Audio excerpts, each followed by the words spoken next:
Starting in 5 seconds. Mr. Deputy Speaker, sir, I am sorry I cannot agree with my friend where he has said that the railways are serving the rich people more and better than the poor people. This statement is absolutely not correct. He has said that the fares have been going up. If you take into consideration the inflation that has been going on in the last 20 or 30 years, you will find that the fares have not been going up correspondingly. If you look into even catering also, the charges that we are making from the passengers either by way of fares or by catering charges are the lowest not only here but compared to the rest of the world.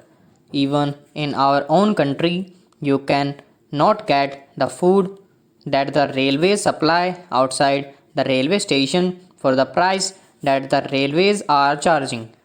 I do not think the railways are exploiting the poor people at all.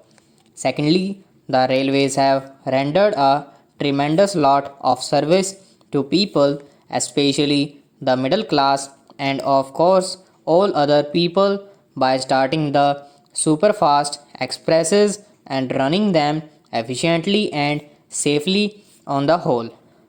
I have only one small criticism to make in this connection, and that is the proposal to raise the platform ticket fee from 1 rupee to 3 rupees is a very unwise thing to do, and the demand for the of the house from all sides is that it is a thing which is a very serious matter for the people and which the honorable minister as well as the cabinet should take a serious notice of. I sincerely hope that by the time the home minister begins to make his final statement either today or tomorrow or even after the consideration of the supplementary demands, government would find it possible to go back again to the earlier fee. Having said that, I have got to sound a note of warning in regard to the new trend of discussion that has been started in this house from the time that my friend had taken charge of the railways. He initiated the idea that the railways should not be asked to make any contribution to the general revenues on account of the 1000 crores of rupees that have been invested and more of it also which is being invested on the railways. I do not agree with him. At the same time, he wants the general revenues to make contribution to the railways because railways are serving some social purposes.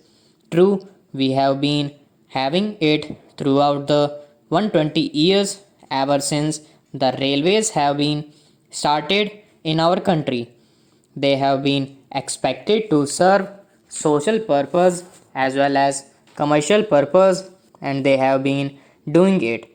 I do not understand why, in spite of all this, the railways should be exonerated from the responsibility of having to pay even a minimum dividend on the huge, colossal amount of capital that has been invested and that is being invested also. I hope the Railway Convention Committee would take due note of this demand that we are making on behalf of the public that the railways have a responsibility to make contribution to the general revenues not as general revenues but as an interest whatever it may be. Now, government is paying 10 or 15% on borrowings. It needs not pay as much as that, but at least half as much as that, or one third as much as that, but there should be contribution from the railways. Another thing which my honorable friend started and which has been taken advantage of by successive railway ministers from our side is to place all the blame on the planning commission, and then somehow suddenly from all sides all our members jump into the fray and they exonerate the railways. They forget the primary responsibility of the railways to make the best possible use of the monies that have been placed at their disposal, the assets that have been placed at their disposal, and go on blaming the planning commission. Planning commission means the central government, the whole of the parliament. How else does the planning commission function? I cannot understand. If the railways want more money, they should be able to make out a good enough case and get in from the finance minister and from the government. If they are not able to make a good enough case and at the same time they say that the planning commission is not allotting this money and that money, I would have said that it is the high of irresponsibility.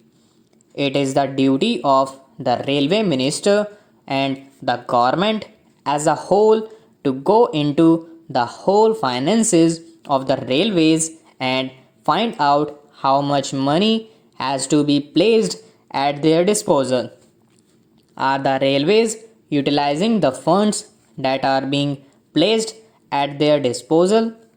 Are they utilizing their assets to the best possible advantages? I am not very sure about it. Stop.